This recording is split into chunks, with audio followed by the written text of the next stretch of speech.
I know the waiting has made you question everything. I know the silence has made you wonder if it was all in your head, but it wasn't. That quiet, undeniable pull you feel isn't your imagination. It's the imprint of something God Himself has authored.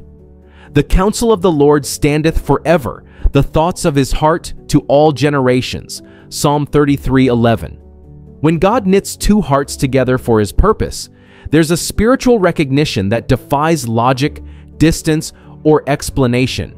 It's not obsession. It's not emotional confusion. It's divine alignment.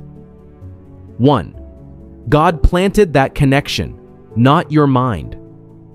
When the Lord orchestrates a covenant relationship, He often reveals it in quiet ways before it manifests publicly. He lets your spirit recognize what your eyes can't yet fully see. That's why no matter how much you try to shake it off, it lingers. Before I formed thee in the belly, I knew thee. And before thou camest forth out of the womb, I sanctified thee. Jeremiah 1:5. Just as He knew you before time, He also knew who would walk with you in your divine assignment. This connection isn't random, it's divine design. 2. God confirms spiritual connections through peace. Even in moments of confusion, your spirit keeps coming back to stillness when you bring this person before God. That is not madness, that's confirmation. And let the peace of God rule in your hearts. Colossians 3:15. Peace doesn't always remove the waiting, but it anchors you through it. 3. You're not crazy for feeling what God ordained. People around you may not understand it. They weren't in the room when God whispered it to your heart.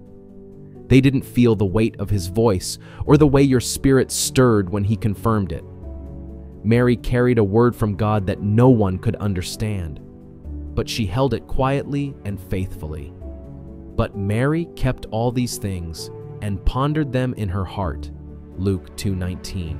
In the same way, you don't need everyone to agree.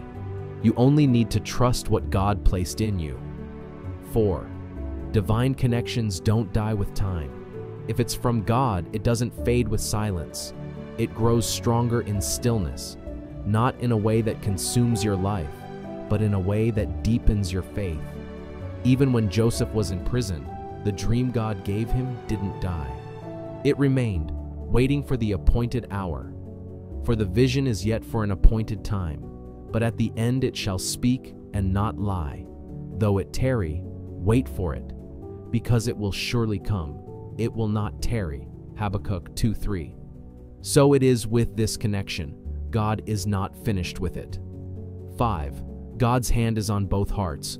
What you feel is not one-sided. God does not tie one heart and abandon the other. He is working in the unseen, aligning emotions, healing wounds, preparing both paths. The king's heart is in the hand of the Lord. He turneth it whithersoever He will. Proverbs 21 verse 1. The same Spirit stirring your heart is also at work in theirs, even if you can't see it yet. Beloved, hear this with confidence. You are not crazy. That connection is real. God is not cruel to give you clarity and then leave you in confusion. He's simply asking you to trust His timing more than your need for proof. You will not have to chase what He has ordained.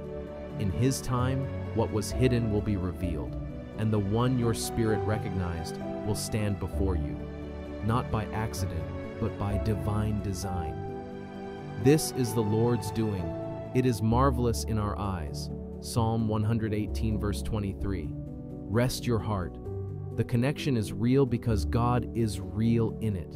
However, God, being all-knowing, sees the entirety of our existence, including the perfect timing for love to enter our lives. Moreover, God's timing allows for personal growth and preparation. Often, we need time to develop into the best versions of ourselves before we can fully appreciate and embrace a healthy, fulfilling relationship. During periods of waiting, we have the opportunity to focus on self-improvement, cultivate our passions, heal from past wounds, and strengthen our faith. These experiences shape us into individuals who are more ready to give and receive love in a meaningful and mature way.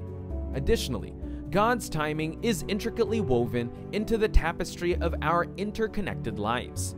The right person for us is not only someone who matches our values, interests, and goals, but also someone whose life path intersects with ours in a meaningful way. Countless factors need to align for two people to come together harmoniously.